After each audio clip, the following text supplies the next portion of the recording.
नमस्कार। Target plus के YouTube channel में आप सभी का स्वागत है।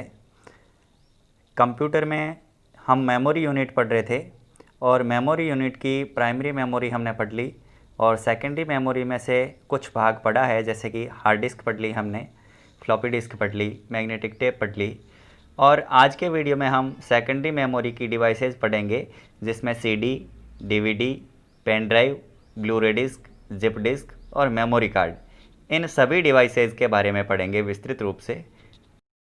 तो आइए जानते हैं सीडी के बारे में। सीडी यानी कि कॉम्पैक्ट डिस्क। सीडी एक डायरेक्ट एक्सेस मेमोरी है, जैसे कि हार्ड डिस्क के बारे में भी हमने पढ़ा कि वो भी डायरेक्ट एक्सेस मेमोरी है। और इसी प्रकार मैग्नेटिक टेप के बारे में पढ़ा, वो डायरेक्ट एक्सेस मेमोरी नहीं होकर सीक्वेंशियल एक्सेस मेमोरी है। तो सीडी की अगर हम बात करें तो ये सीक्वेंशियल एक्सेस ना होकर डायरेक्ट एक्सेस मेमोरी है, जिसमें डेटा ऑप्टिकल रूप में रीड या राइट किया जाता है और डेटा को रीड या राइट करने के लिए लेजर बीम का प्रयोग किया जाता है। ध्यान रखना है किसका प्रयोग किया जाता है रीड या राइट करने के लिए? लेजर बीम का प्रयोग किया जाता है। सीडी में एक ही ट्रैक होता है जो स्पाइरल आकार का होता है। जैसे कि पिछले वीडियो में हमने पढ़ा था हार्ड डिस्क के बारे में, उसमें कई ट्रैक होते हैं और प्रत्येक ट्रैक में कई सेक्टर होते हैं। उस प्रकार इस सीडी में नहीं होता। सीडी में ट्रैक होता है वो एक ही होता है, गोलाकार, जिसको हम स्पाइरल आकार का कहते हैं, जैसे चित्र में दर्शाया गया है। और इस ट्रैक पर कई समान आकार के सेक्टर होते हैं, यानी कि एक ही ट्रैक पर छोटे छोटे सेक्टर्स होते हैं। और सीडी में डेटा को अंदर के किनारे से बाहर के किनारे की तरफ रिकॉर्ड किया जाता है। जैसे कि ट्रैक की अगर गणना करें, हार्ड डिस्क में हमने पढ़ा था, तो ट्रैक की गणना करने पर सबसे बाहरी ओर का जो ट्रैक होता है उसको हम कहते हैं जीरो ट्रैक। तो इसमें एक ही ट्रैक होता है तो इसकी गणना नहीं की जाएगी। और प्रत्येक ट्रैक, एक जो ट्रैक होता है इसमें कई सेक्टर्स होते हैं। और जो डेटा रिकॉर्ड किया जाता है वो अंदर से बाहर के किनारे की तरफ किया जाता है। सीडी में ऑडियो, वीडियो या अन्य प्रकार का डेटा भी स्टोर किया जा सकता है और इसकी स्टोरेज क्षमता जनरली 650 MB से 800 MB तक होती है। अब हम पढ़ते हैं सीडी पर डेटा रीड या राइट करने की प्रक्रिया क्या होती है, यानी कि डेटा को रीड या राइट कैसे किया जाता है। सीडी पर डेटा रीड या राइट करने के लिए दो अलग अलग लेजर बीम स्रोतों का प्रयोग किया जाता है और डेटा को डिस्क पर राइट करने के लिए अधिक तीव्रता वाली लेजर बीम डिस्क की सतह पर एक निश्चित क्रम में छोटे छोटे खड्डे, यानी कि जिसको पिट्स कहते हैं कंप्यूटर की लैंग्वेज में, बना देती है। और इस प्रक्रिया को बर्न करना भी कहते हैं। सीडी को राइट करना यानी उसको हम कहते हैं बर्न करना।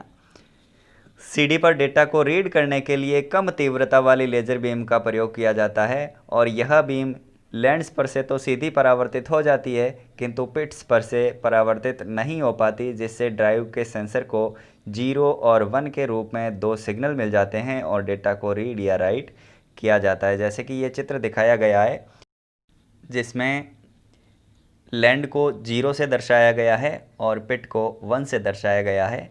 0 का मतलब अनुपस्थिति होता है और 1 का मतलब उपस्थिति होता है। तो हमें दो बातें विशेषतः ध्यान रखनी है कि रीड किसके द्वारा किया जाता है और राइट किसके द्वारा किया जाता है।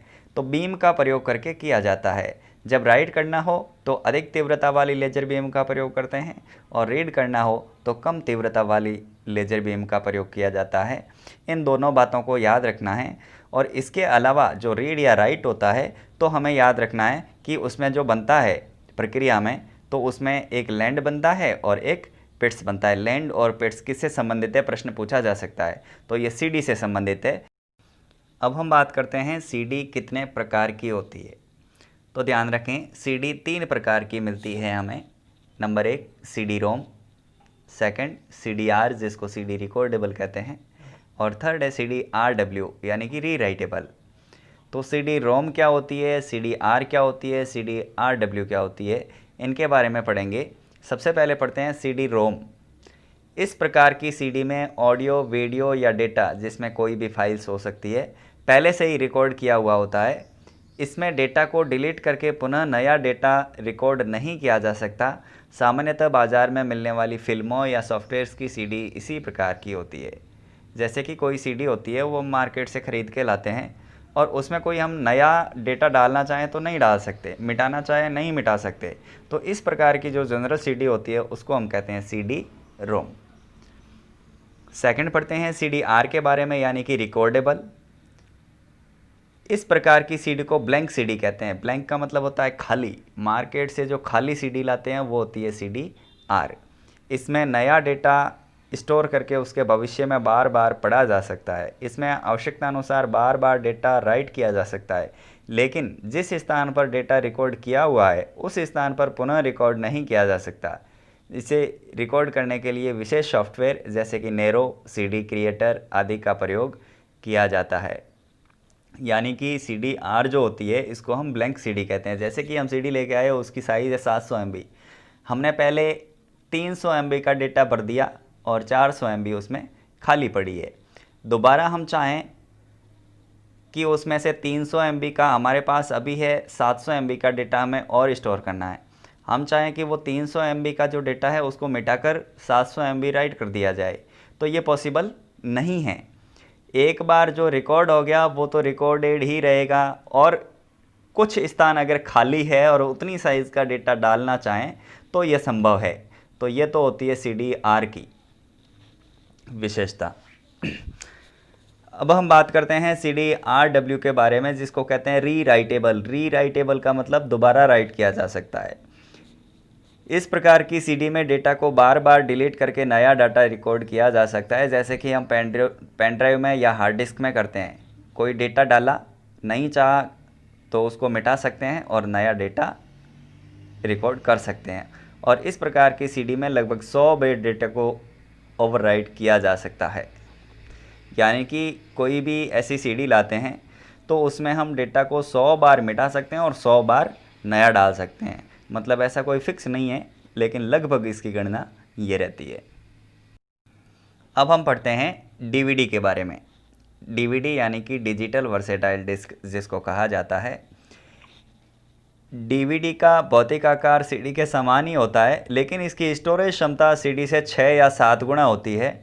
और डीवीडी में डेटा को एक से अधिक लेयर्स यानी कि परतों में रिकॉर्ड किया जाता है, और साथ ही साथ डीवीडी का ट्रैक भी सीडी की अपेक्षा बड़ा होता है।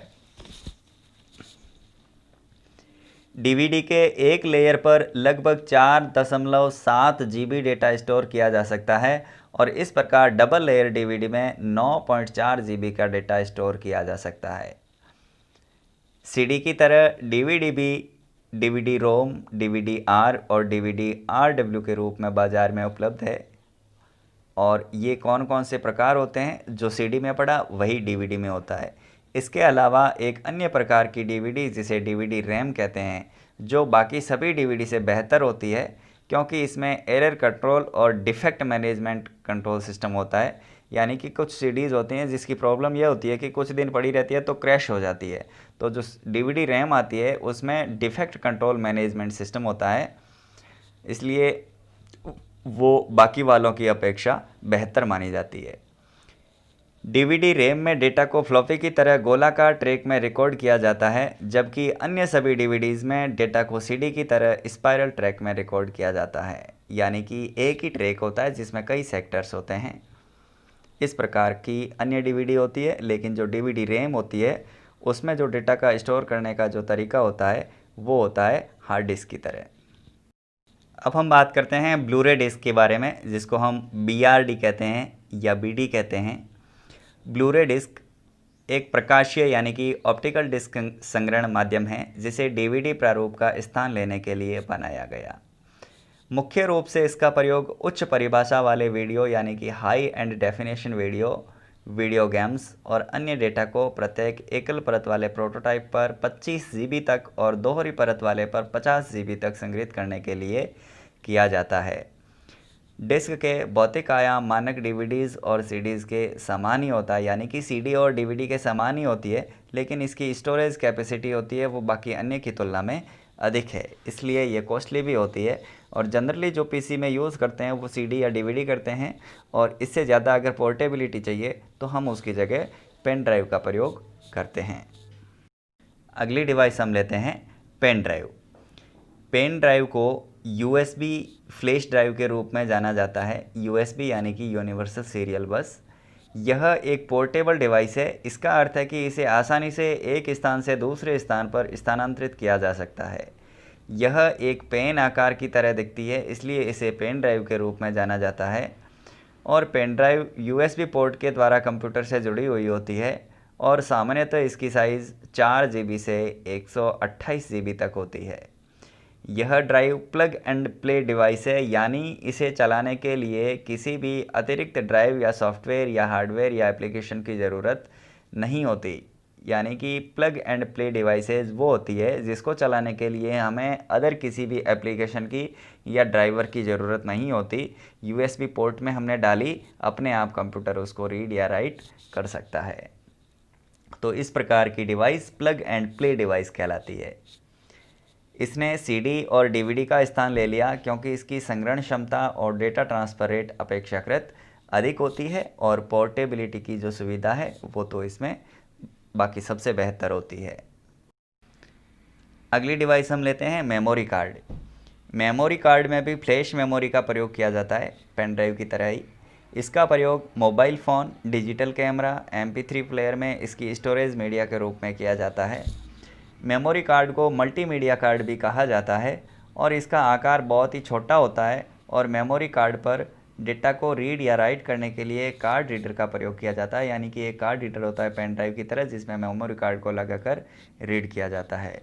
आजकल मार्केट में कई प्रकार के कार्ड जैसे कि SD card, mini SD card, micro SD card, यानी कि साइज़ के आधार पर इसको नाम दिया गया है, आदि अवेलेबल है। नेक्स्ट बात करते हैं हम जिप डिस्क के बारे में। जिप डिस्क को बर्नौली डिस्क भी कहा जाता है और इसका आकार 3.5 इंच फ्लॉपी डिस्क जितना ही होता है, किंतु इसमें लचीली डिस्क न होकर एक कठोर प्लास्टिक की डिस्क होती है। और जिप डिस्क की स्टोरेज क्षमता 100 MB या 250 MB या 750 MB तक होती है और इसमें डेटा को रीड या राइट करने के लिए जिप ड्राइव का प्रयोग किया जाता है।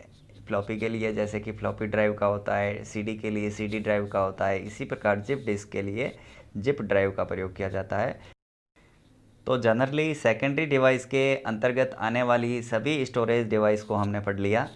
अब इसमें कंफ्यूज होने वाला कई बार क्वेश्चन पूछा जाता है कि निम्न में से कौन सी ऑप्टिकल मीडिया है या कौन सी मैग्नेटिक मीडिया है या कौन सी फ्लैश मीडिया है या कौन सी सॉलिड स्टेट मीडिया है। तो इनमें से जो भी हमने जैसे कि 7-8 सेकेंडरी स्टोरेज मीडिया हमने पढ़ी, तो उसमें कौन सी क्या है, तो इस स्क्रीन के द्वारा हमें ये दिमाग में बिठा लेनी है। इनमें से कई एग्ज़ाम में क्वेश्चन पूछा जाता है। तो फ्लैश मीडिया या सॉलिड स्टेट मीडिया जो होती है वो कौन सी सेकेंडरी स्टोरेज मीडिया कहलाती है। तो फ्लैश या सॉलिड स्टेट मीडिया में आती है पेन ड्राइव और मेमोरी कार्ड, जिसको हम प्लग एंड प्ले डिवाइसेज होती है उसको हम फ्लैश मीडिया कहते हैं। प्लग एंड प्ले यानी कि उसको रीड करने के लिए किसी अतिरिक्त एप्लीकेशन की आवश्यकता नहीं होती। और ऑप्टिकल मीडिया और मैग्नेटिक मीडिया यानी कि प्रकाशीय और चुंबकीय। तो प्रकाशीय मीडिया कौन सी है जिसको हम ऑप्टिकल मीडिया कहते हैं, इसमें कौन कौन सी डिवाइसेज आती है। तो ऑप्टिकल मीडिया के अंतर्गत CD आती है, DVD आती है और ब्लू रे डिस्क आती है। तीन कौन कौन सी, CD, DVD और ब्लू रे डिस्क। और तीसरी बात हम करते हैं मैग्नेटिक मीडिया के बारे में। तो मैग्नेटिक मीडिया कौन कौन सी है, यानी कि चुंबकीय, हार्ड डिस्क है, फ्लॉपी डिस्क है, मैग्नेटिक टेप है और जिप डिस्क है। फ्लैश मीडिया दोबारा रिवीजन करते हैं। फ्लैश मीडिया पेन ड्राइव और memory card, optical media CD, DVD और ब्लू रे डिस्क। और मैग्नेटिक मीडिया कौन सी है, hard disk, floppy disk, magnetic tape और जिप डिस्क। अभी तक हमारी बात हुई है मेमोरी के दो भाग होते हैं, प्राइमरी मेमोरी और सेकेंडरी मेमोरी। प्राइमरी मेमोरी में रैम और रोम होती है, जबकि सेकेंडरी मेमोरी में hard disk, CD, DVD, blue ray disc, magnetic tape वगैरह हमने पढ़ा। यानी कि जितनी भी आती है वो सभी हम पढ़ चुके हैं। इसके अलावा भी कुछ मेमोरीज़ होती है जिसकी गणना न तो प्राइमरी मेमोरी में की जाती है और न ही सेकेंडरी मेमोरी में की जाती है। तो अब हम बात करते हैं वेरी इंपॉर्टेंट कैश मेमोरी के बारे में। कैश मेमोरी को वोलेटाइल मेमोरी कहा जाता है, यानी कि रैम की तरह। यह मेमोरी CPU के बहुत ही करीब होती है, जिस कारण इसे CPU मेमोरी भी कहा जाता है। यानी कि कैश मेमोरी का दूसरा नाम क्या है, सीपीयू मेमोरी। जब सीपीयू को डेटा फेच करना होता है तो वो सबसे पहले डेटा को कैश मेमोरी में देखेगा। यदि डेटा यहाँ पर नहीं मिलता है तो वो रैम में देखेगा, और यदि यहाँ भी नहीं मिलता है तो वो हार्ड ड्राइव में सर्च करेगा। यानी कि एक प्रोसेस होती है डेटा को फाइंड करने के लिए। तो सीपीयू जब भी डेटा फेच करता है तो उसमें सबसे पहले वो कैश मेमोरी में देखेगा, वहाँ अवेलेबल नहीं है तो रैम में देखेगा, और वहाँ भी अवेलेबल नहीं है तो सेकेंडरी मेमोरी में यानी कि हार्ड डिस्क या अन्य कोई है तो उसमें सर्च करेगा। इसके प्रोसेसर के नज़दीक होने से हमारे कंप्यूटर की स्पीड बढ़ जाती है, जिससे हम डेटा को जल्दी एक्सेस कर सकते हैं। यानी कि सीपीयू के नज़दीक होने के कारण इसको ज़्यादा ट्रैवल नहीं करना पड़ता। कैश मेमोरी प्रोसेसर और मेन मेमोरी के बीच में उपस्थित रहती है, जैसे कि चित्र में दर्शाया गया है, और इसका साइज़ बहुत ही कम होता है, जिसके कारण इसकी डेटा ट्रांसफ़र स्पीड बहुत तेज़ी से होती है, और इसका साइज़ 256 KB से 4 MB तक होता है। यानी कि जनरल कंप्यूटर में कैश मेमोरी नहीं लगाई जाती क्योंकि ये एक्सपेंसिव होती है, तो हम रैम से ही काम चला लेते हैं। लेकिन इसकी किसी बड़े काम के लिए अगर यदि ज़रूरत होती है तो कैश मेमोरी का प्रयोग किया जाता है। अब हम बात करते हैं नेक्स्ट वर्चुअल मेमोरी के बारे में, जिसको आभासी मेमोरी भी कहते हैं। कंप्यूटर में हमें मल्टी प्रोसेसिंग काम करने के लिए रैम का होना बहुत आवश्यक है, और मल्टी प्रोसेसिंग का मतलब बहुत सारे प्रोग्राम को एक साथ रन करना, जैसे एक ही समय में गाने सुनना, इंटरनेट चलाना, व्हाट्सएप चलाना, फेसबुक, ट्विटर आदि विभिन्न एप्लीकेशन और प्रोग्राम को एक साथ रन कर दिया जाता है, और रैम में कुछ भी स्पेस नहीं रह जाता। यानी कि कोई भी एप्लीकेशन हम रन करते हैं तो उसको रन करने के लिए रैम में स्पेस होना आवश्यक होता है। और इस कंडीशन कभी ऐसी कंडीशन आए कि हमने बहुत ही ज़्यादा एप्लीकेशन एक साथ रन कर दी और रैम में उतनी जगह नहीं है, यानी कि स्पेस नहीं है, तो उसके बाद कोई भी एप्लीकेशन और सॉफ्टवेयर उस ऑपरेटिंग सिस्टम में रन होने में प्रॉब्लम करता है। तो ऐसी सिचुएशन में कंप्यूटर वर्चुअल मेमोरी का इस्तेमाल करता है, यानी कि भौतिक रूप में ये होती नहीं है। वर्चुअल मेमोरी कंप्यूटर में हार्ड डिस्क का स्पेस यूज़ कर कंप्यूटर में रैम के अल्टरनेटिव के रूप में काम करती है। यानी ये भौतिक रूप में विद्यमान नहीं होती कि ये इस स्लॉट में वर्चुअल मेमोरी लगाई गई है। वर्चुअल का मतलब आभास है नहीं पर है। तो वर्चुअल मेमोरी क्या करती है, हार्ड डिस्क का जो स्पेस होता है उसमें से एक स्पेस क्रिएट करके रैम के साथ में एक अल्टरनेटिव स्पेस क्रिएट करता है।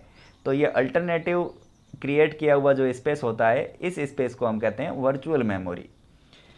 यह रैम को एक्स्ट्रा स्पेस प्रोवाइड करवाती है, इसलिए एक बफर मेमोरी भी कहा जाता है। यानी कि वर्चुअल मेमोरी का दूसरा नाम क्या है, बफर मेमोरी है।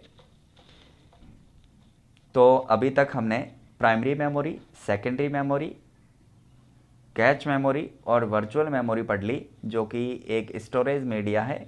तो कंप्यूटर की मेमोरी यूनिट है वो आज के वीडियो के साथ हमने पढ़ ली, और आगे कंप्यूटर से संबंधित और भी कई यूनिट्स है उनको हम पढ़ेंगे अगले वीडियो में। धन्यवाद।